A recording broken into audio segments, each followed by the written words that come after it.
सूरदास जी ने क्यों बोला भगवान श्री कृष्ण को उनके नैन की दृष्टि वापस ले लेने के लिए? जी हाँ, एक बार सूरदास जी कहीं जा रहे थे, जंगल में एक गड्ढे में गिर पड़े। 7 दिन तक उस गड्ढे में पड़े रहे, कहीं से कोई सहायता ना मिली। तो वो ठाकुर जी को प्रेम भरा उलाहना देते हुए बोलते हैं, एक पद गाते हैं, कहावत ऐसे त्यागी दानी, प्रहलादों की रक्षा कीनी, सुरपति किए निधानी, सूरदास पर बहुत निठरता, नैनन हूं की हानि। कि इतने कठोर ठाकुर जी कैसे हो सकते हैं कि इन्होंने उनके ऊपर नैनों की भी हानि कर दी है, इतने निठोर कैसे हो सकते हैं ठाकुर जी सूरदास के लिए।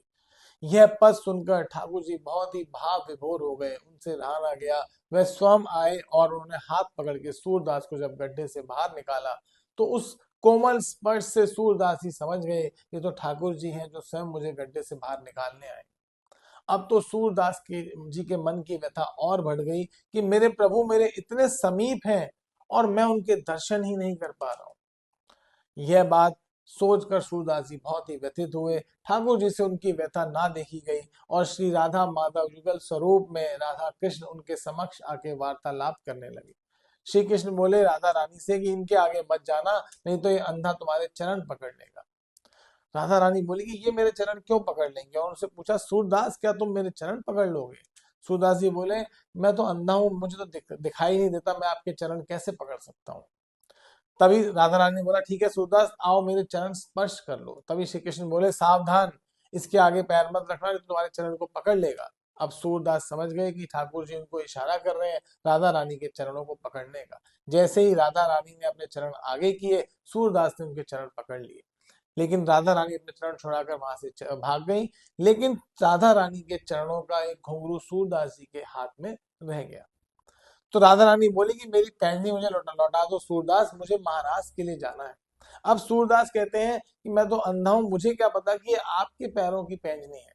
यदि आप मुझे दर्शन दे दें साक्षात, तो मैं देख लूंगा कि क्या, और मिलान कर लूंगा कि तू आपके दूसरे पैर की पैंजनी से, यदि ये वास्तव में आपके पैर की पैंजनी है तो मैं आपको वापस कर दूंगा। राधा रानी इस बात पर बड़ी प्रसन्न हुई और राधा युगल माधव स्वरूप में सूरदास जी को दर्शन दिए। सूरदास जी गदगद हो गए उनके स्वरूप के दर्शन करके। तो भगवान भी बड़ी प्रसन्न हुए सूरदास जी की भक्ति से, उनको बोला सूरदास तुम कुछ भी मांग लो, तुम्हारे लिए कुछ भी अदेय नहीं है, जो तुम मांगोगे वो मैं तुमको दूंगा। सूरदास जी ने बोला कि पहले आप भगवान आप मुझे 3 बार बोलिए कि मैं तुम्हें जो मांगोगी वो दूंगा। श्री कृष्ण ने 3 बार बोला जो मांगोगे वो मिलेगा तुमको। तो सूरदास जी ने हाथ जोड़ के बोला प्रभु बस आपसे एक ही विनती है, जो आपने मुझे नैन दिए हैं अब इन आंखों को मेरी फोड़ दीजिए, आपके दर्शन करने के बाद अब मैं इस दुनिया को देखना नहीं चाहता हूँ। यह सुनते ही राधा कृष्ण की आंखों में भी आंसू आ गए, बट वो वचन दे चुके थे तो उस वचन से वो नहीं फिर सकते थे।